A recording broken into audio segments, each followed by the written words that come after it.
back from our little adventure, going out to a little town in the middle of absolutely nowhere to find an old Volvo 740 wagon, which is not a place you'd expect to find something like that. In the ad, the pictures were pretty dark and they didn't show much detail. There wasn't really a description of the car, so I didn't know what to find. When I got there, the place was pretty scary, but actually the guy was really nice, and the car was a lot better than I thought it would be. I didn't come home with it. That's why there's no additional footage of it right now. But it turned out it was a very straight, solid car. Here's some of the pluses on it. That was a very straight, solid car. I couldn't find any rust on it, not even surface rust or, little bubbles of rust anywhere. I couldn't find anything.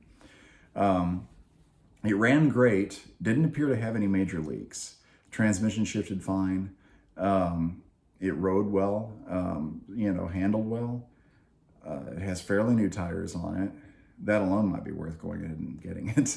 I am giving it some second thoughts here. So I didn't come home with it, but now I'm thinking, maybe I should float him an offer. He wanted $2,800 for it. I think it's a little high for the shape the car's in. But I may float him an offer and see, see if he wants to take it.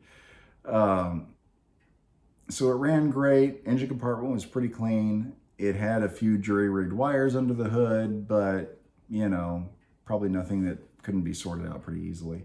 The ignition switch had no key in it, and it had bare wires hanging off of it, and it was hanging in the floor. So I don't know if it has to be jump-started to be started up or not,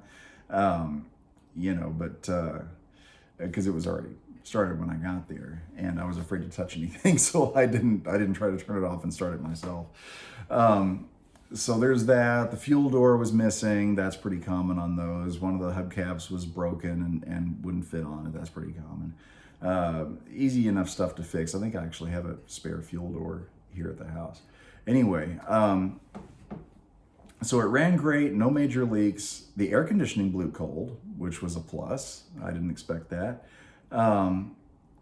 The interior wasn't too bad. The headliner was fine. The door panels were pretty shot, and the dash had a couple of cracks in it.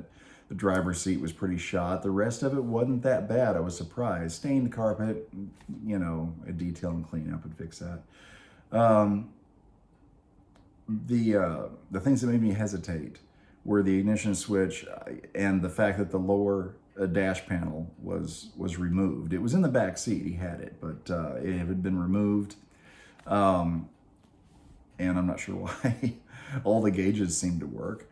It didn't run hot, ran cool, but the ignition switch, the fact that the brakes were pretty weak on it, but that could be a simple thing, and the fact that the front end had a really bad shimmy above 40 miles an hour. If you got over 40 in it, because he said that he had never had it out of town, so I believe that. It drove fine up to about 40, and above that, well, I think I showed that in the video. I mean, that front end was really, really going. It was less of a shimmy and more of a wobble.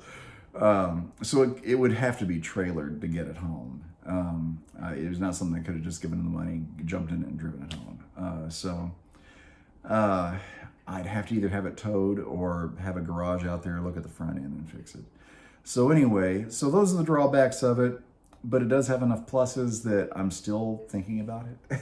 So we'll see. So thank you for coming along with me on this little journey to see an old Volvo out in the middle of farm country, And if there's any development on this and I decide to float them an offer or go back and get the car, there'll be additional videos on that, and we'll take a look at it a lot more closely. But in the meantime, thank you so much for coming along with me on this. It was a lot of fun, and I'll see you next time. Bye.